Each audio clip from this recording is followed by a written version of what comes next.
नमस्कार प्यारे विद्यार्थियों, कौटिल्य क्लासेस में आपका हार्दिक स्वागत है, आपका हार्दिक अभिनंदन है।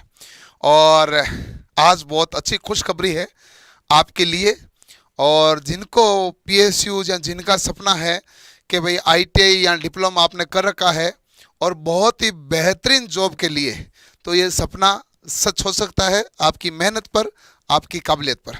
इसके लिए बार्क द्वारा वैकेंसी जारी हुई है। बार्क 2023 ये वैकेंसी जारी की गई है और वैकेंसी में पदों की संख्या काफ़ी ज़्यादा है। यानी कि आपको डीएमआरसी कर रहे हो तो डीएमआरसी की मन की ये निकाल रहा है। तो इसलिए समझते हैं आज इस वैकेंसी के बारे में पूरी डिटेल, इसके सिलेबस के बारे में समझते हैं, इसके एडवांस टेस्ट के बारे में समझते हैं और इसके स्किल टेस्ट के बारे में समझते हैं। इन सभी के बारे में बहुत अच्छे से, डिटेल से, तरीके से अध्ययन करते हुए बहुत ढंग से समझते हैं, ताकि आपको ईच एंड एवरी पॉइंट आपका क्लियर हो सके। तो सभी विद्यार्थी जो जल्दी से लाइव सेशन में जुड़ चुके हैं वो वीडियो को लाइक भी कर दें और शेयर भी कर दें अपने सभी साथियों के साथ कि हम लाइव आ चुके हैं और इस वैकेंसी के बारे में आपको पूरी डिटेल बता देंगे। पूरा एग्जाम पैटर्न के बारे में, इसकी सैलरी के बारे में, इसके बॉन्ड के बारे में और इसके एजुकेशन क्वालिफिकेशन के बारे में, इसकी एज से रिलेटेड चीज़ें उसके बारे में, तो सारी ईच एंड एवरीथिंग और स्किल टेस्ट के बारे में क्लियर। चलो जी, तो शुरू करते हैं और एच एंड एवरी पॉइंट को ध्यान से समझना। सबसे पहले भाभा एटॉमिक रिसर्च सेंटर यानी बार्क की वैकेंसी जारी हुई है और भाभा एटॉमिक रिसर्च सेंटर की जो यूनिट है वो unit department of atomic energy. Unit कौन सी है भाई? Department of atomic energy. उस डिपार्टमेंट के थ्रू रिक्रूटमेंट है। रिक्रूटमेंट दो प्रकार से, एक डायरेक्ट रिक्रूटमेंट है और एक ट्रेनिंग स्कीम है। डायरेक्ट रिक्रूटमेंट तो डायरेक्ट है, जिसके अंतर्गत एक टेक्निकल ऑफिसर, एक साइंटिफिक असिस्टेंट बी और टेक्नीशियन बी, जिसमें टेक्निकल ऑफिसर की 181 पद, साइंटिफिक असिस्टेंट की 7 पद और टेक्नीशियन बी के 24 पद हैं। और इन पदों की सैलरी है जो इन्होंने सामने लिख रखी है। हमारे इसमें पद नहीं है, हमारे पदों की भरमार है जो है इन नंबर ऑफ वैकेंसी में। जो ट्रेनिंग स्कीम यानी स्टिपेंडरी ट्रेनिंग के बारे में है उसमें पदों की भरमार है। इसमें हमारे पास दो प्रकार के पद हैं क्लियर। एक कैटेगरी फर्स्ट जो डिप्लोमा और बीएससी के लिए है, जिनको पहले साल 24,000 और अगले साल 26,000 स्टाइपेंड मिलेगा। कैटेगरी सेकंड है जिसमें 2,946 आईटीआई के लिए है, 20,000 पहले साल और अगले साल 22,000 मिलेगा। और अब देखते हैं उसके बाद में क्या होता है इन सब चीज़ों के बारे में क्लियर। तो डिटेल ऑफ वैकेंसी, वैकेंसी के बारे में पूरी डिटेल देखते हैं।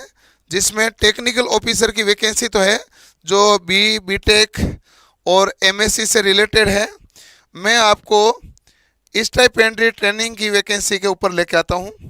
ये साइंटिफिक असिस्टेंट की है, ये टेक्नीशियन बी के जो बॉयलर अटेंडेंट के हैं 24 पद। ये आगे आपके पास category first stipendiary training clear. और इसके बारे में आपको ध्यान से देखना है कि एक तो पद जो है इलेक्ट्रिकल के, इलेक्ट्रिकल की वैकेंसी, जो टोटल इलेक्ट्रिकल की वैकेंसी आई हुई है वो 144 पद है और इसके लिए आपको चाहिए डिप्लोमा। इलेक्ट्रॉनिक्स की वैकेंसी है वो 98 पद है, जिसमें electronics, electrician telecommunication, electrician communication, तीनों में कोई सा भी डिप्लोमा चल जाएगा। और इलेक्ट्रॉनिक एंड इंस्ट्रूमेंट जिसमें 59 पद और सबसे ज़्यादा पद है मैकेनिकल के 328 पद, जिसमें डिप्लोमा आपको चाहिए। और सिविल के जो विद्यार्थी हैं उनके भी पद अच्छे हैं, 62 पद है। सबसे ज़्यादा वैकेंसी डिप्लोमा की और उसके बाद में वैकेंसी आप देखते हो तो आपको मिल रही है इलेक्ट्रिकल की क्लियर।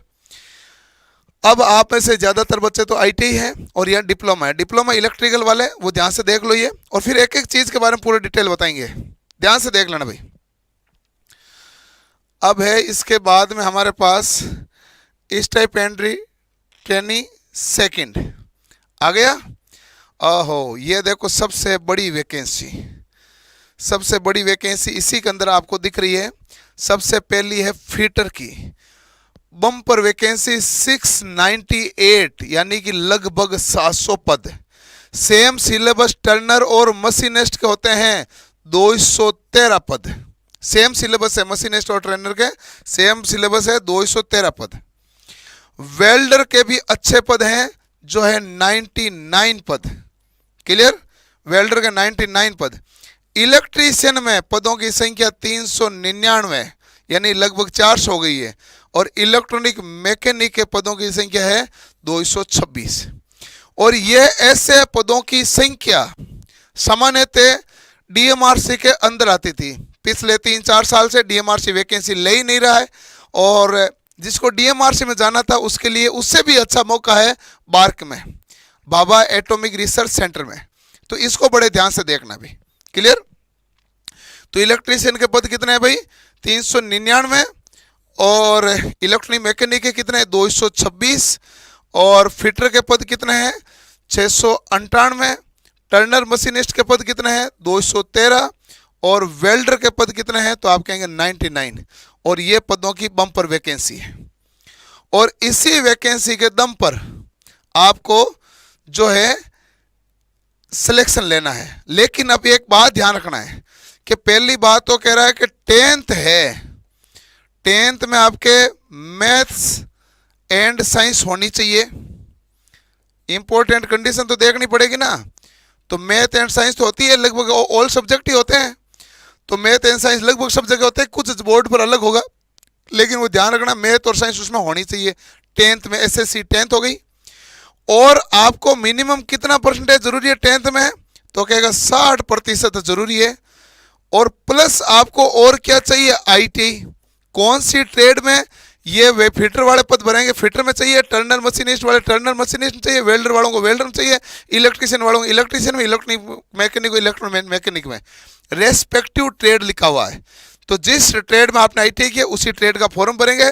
तो 10th मैथ एंड साइंस और परसेंटेज 60 होना जरूरी है। जिनके परसेंटेज 60 नहीं है वो फॉर्म नहीं भर सकते हैं, क्योंकि इसमें आपको क्लियर कट है with minimum 60% marks in aggregate.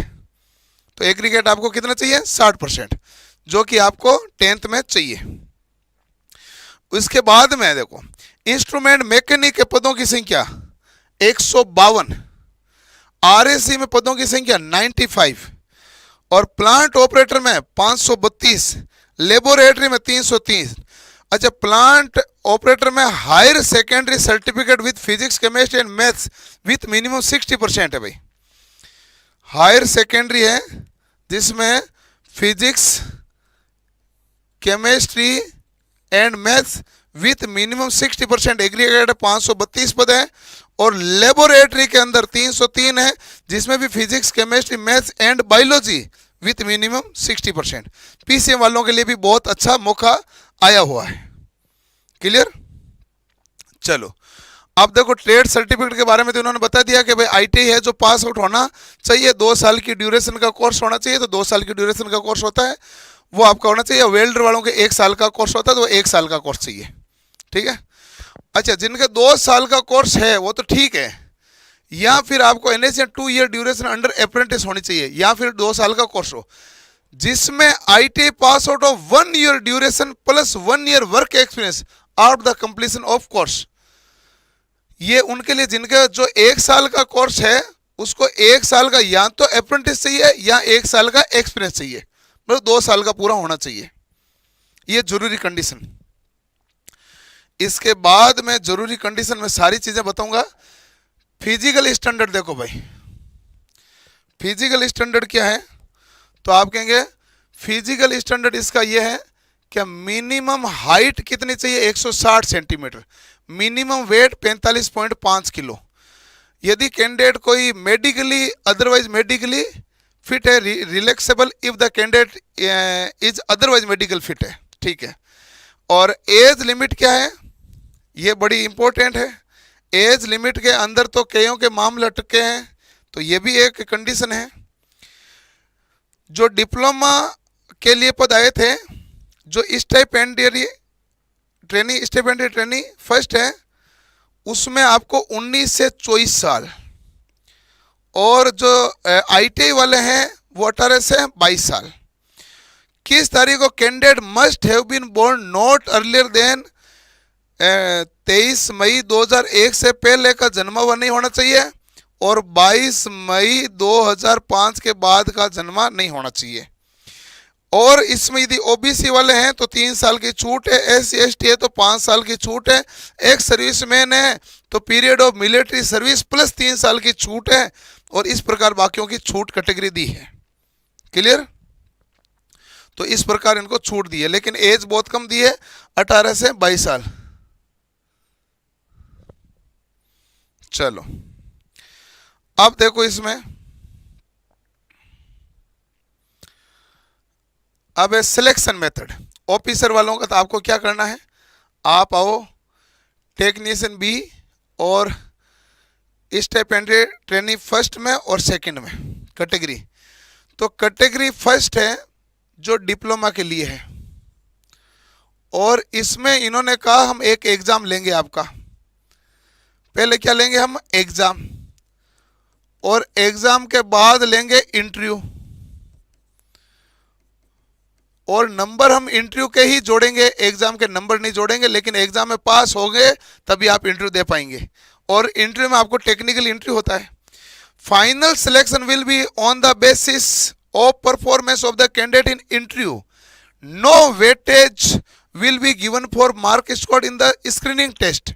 यानी कि जो रिटर्न एग्जाम दे रहे हैं, और ये डिप्लोमा के बच्चों के लिए जो रिटर्न एग्जाम दे रहे हैं उसके नंबर नहीं जुड़ेंगे। फाइनल सिलेक्शन है वो किसके द्वारा होगा, इंटरव्यू के द्वारा होगा, लेकिन इंटरव्यू में जाएंगे कौन, जो इसको पास करके जाएंगे। और हाँ, इसमें केवल टेक्निकल से संबंधित सवाल आएंगे, आपका नॉन टेक्निकल सिलेबस इसके अंतर्गत नहीं है। The syllabus for said examination will be based on the subject at diploma या BSc level as the case may be. तो आपके जो सब्जेक्ट है वो डिप्लोमा हो या BSc जो लेवल है उसी का केस होगा भाई। तो एग्जाम में सिलेबस वही है, प्योर टेक्निकल है, कोर टेक्निकल डिप्लोमा के लिए। लेकिन अब कोर टेक्निकल में नंबर है जो रिटर्न वाले नहीं जुड़ रहे हैं, इंटरव्यू वाले जुड़ रहे हैं। अगला केस जो है वो ITI वाले बच्चे हैं। ITI वाले बच्चे क्या हैं, ध्यान से देख लो, सब कुछ उनका इसी में मामला है कि भाई 3 टेस्ट होंगे। पहला टेस्ट होगा स्टेज फर्स्ट जिसे प्री कहते हैं, दूसरा स्टेज सेकंड जिसे एडवांस टेस्ट कहते हैं, तीसरा स्किल टेस्ट जो हमें पास होना अनिवार्य होता है। मेरिट जो बनेगी वो एडवांस टेस्ट से बनेगी, और एडवांस टेस्ट में जो है वो आपका टेक्निकल ट्रेड आएगी। एडवांस टेस्ट में कौन सा आएगा भाई, तो टेक्निकल ट्रेड आएगा। क्लियर? लेकिन प्री में क्या क्या आएगा, तो आप कहेंगे प्री में देखो मैथ्स आएगी 20 नंबर की, साइंस आएगी 20 नंबर की, जनरल अवेयरनेस आएगी 10 नंबर की। तो 20 नंबर की मैथ, 20 नंबर की साइंस और 10 नंबर की क्या आएगी, जनरल अवेयरनेस। ये कौन सा एग्जाम है, प्री का। सही सवाल का 3 नंबर और गलत सवाल का 1 नंबर काटा जाएगा। ये 1 घंटे का पेपर होगा जिसमें 50 सवाल आपको पूछे जाएंगे। इसमें पास होना जरूरी है, ये केवल क्वालिफाई नेचर है। इसमें पास होने पर आप सेकंड एग्जाम देंगे जो कहलाता है एडवांस टेस्ट। ठीक है? और पास होने के लिए जरूरी क्या है कि भाई आपको 40% नंबर लाने चाहिए यदि आप जनरल कैटेगरी से हैं तो, और यदि जनरल कैटेगरी से नहीं है तो आपको 30% नंबर लाने चाहिए। ये नंबर लाते ही आपको पास माना जाएगा, और पास मानने पर आपको सेकंड एग्जाम होता है।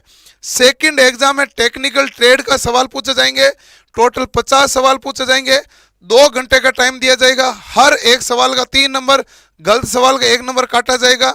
और मेरिट लिस्ट है वो केवल स्टेज सेकंड के हिसाब से ही प्रिपेयर की जाएगी। और यदि किसी जनरल कैटेगरी के इस एडवांस टेस्ट में 30% से कम नंबर आए और रिजर्व कैटेगरी के 20% से कम आए तो उसको बाहर कर दिया जाएगा। कम से कम इतने नंबर तो आने चाहिए, उसके बाद मेरिट के आधार पर इसको लिया जाएगा। उसके बाद किस पे आधार पर लिया जाएगा, मेरिट के आधार पर। आगे आता है स्किल टेस्ट। स्किल टेस्ट के अंतर्गत जितने भी हर ट्रेड में पदों का 4 से 5 गुना कैंडिडेट को बुलाया जाएगा। और ये जो टेस्ट है इसके नंबर नहीं जुड़ते हैं, ये गो और नो गो बेसिस है, यानी कि आप पास हैं या फेल हैं, गो या नो गो बेसिस है जो टेस्ट होगा। ये हमारे पास टेस्ट कौन सा होगा, skill test go or no go basis. Based upon the merit list prepared after stage second, advance test candidate will be short listed for stage 3। Stage second advance test है, किस में short list होगा, skill test के लिए। Candidate clearing the skill test will be short listed and empanelled in order of merit based on the mark secured stage second. Stage second के आधार पर merit के लिए उसके क्रमानुसार वो वहां पर रैंक लाएगा। तो बताओ फाइनल मेरिट किससे बनेगी, स्टेज सेकंड से। स्टेज सेकंड कौन सा होता है, एडवांस टेस्ट। स्टेज फर्स्ट कौन सा है, 20 नंबर की मैथ, 20 नंबर की साइंस और 10 नंबर का जीके।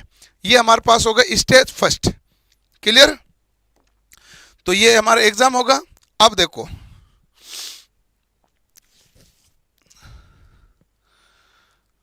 ये तो हमारे पास हो गया अभी। अब इसमें और क्या क्या कंडीशन देखना सारी। फॉर्म की फीस है 150 रुपये कैटेगरी फर्स्ट में, कैटेगरी सेकंड में 100 रुपये। फीस वापस रिफंड नहीं की जाएगी। और एग्ज़ाम सेंटर के बारे में बात हुई है। एक इम्पोर्टेंट सवाल है जो आप मेरे से बाद में पूछेंगे, तो वही मैं ढूंढ रहा हूँ। ये आने वाला भाई बॉन्ड का, ये लो, ठीक है। किसके बारे में भाई, बॉन्ड के बारे में। सेलेक्टेड कैंडिडेट के बारे में ये कह रहा है, will have to execute a bond to complete the training and to serve the constituent units of DI for an period of 3 year after absorption. हम आपको लेने के बाद में 3 साल तक आपको ये कार्य करना अनिवार्य है, क्योंकि हम आपको ट्रेनिंग वगैरह सब कुछ देंगे, तो 3 साल तक आपको काम करना अनिवार्य है। यदि आप ट्रेनिंग में फेल होते हैं तो ये बॉन्ड भरवाया जाता है, ताकि 3 साल से पहले यदि आप इसको छोड़ दें तो आपको गवर्नमेंट को आप है जो रुपए देंगे वापस करेंगे, जो भी रुपए लिए थे वो देंगे वापस। इसके अलावा जो भी ब्याज वगैरह होता है वो मिल मुला कर वापस देंगे। स्टिपेंडरी ट्रेनिंग ये होती है कि आपको शुरुआत में आपको एज ए ट्रेनिंग लिया जाता है, उसके बाद आपको परमानेंट रिक्रूट इसके अंतर्गत कर दिया जाता है। तो 3 साल आप बॉन्ड पर रहते हैं, 3 साल के बाद आपको परमानेंट कर दिया जाता है।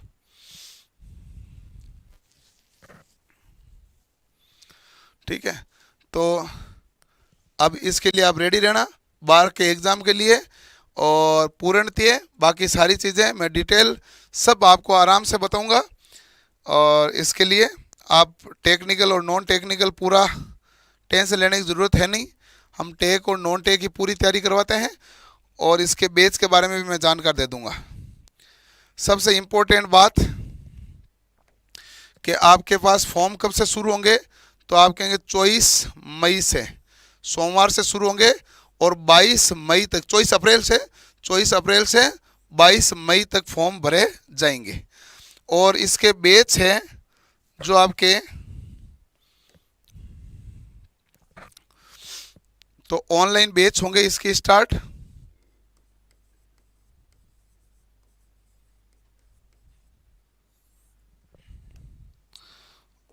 ऑनलाइन बैच है जो बता देता हूँ सभी के बारे में। ऑनलाइन बैच इलेक्ट्रिकल का चलेगा डिप्लोमा वाले बच्चों के लिए,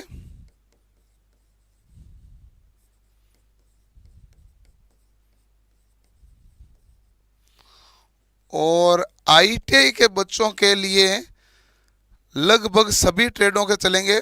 ऑल ट्रेड्स हैं, सभी ट्रेडों के बैच चलेंगे भाई।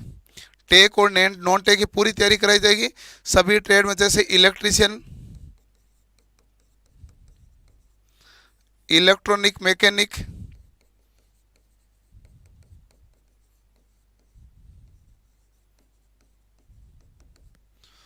और फिटर के बैच, टर्नर के, मशीनिस्ट के, वेल्डर के, और लेबोरेटरी के, सभी ट्रेडों के बैच चलेंगे, जिसके बारे में अलग से आपको वापस जानकारी कर दूंगा। ये ऑनलाइन बैच है, ये 26 अप्रैल से शुरू होंगे भाई। 26 अप्रैल से ये ऑनलाइन बैच है जो शुरू हो जाएंगे। तो इसके बारे में बाकी की मैं आपको जानकारी पूरी प्रदान कर दूंगा। ठीक है जी, चलो मिलते हैं नेक्स्ट सेशन में, अगले सेशन में। धन्यवाद। Thank you. और अगले सेशन बाकी आपके जितने भी सवाल हैं वो इसके वीडियो के नीचे कमेंट में डाल देना। अगले सेशन में सभी के सवालों के जवाब दे दूंगा। ठीक है जी, धन्यवाद, थैंक यू।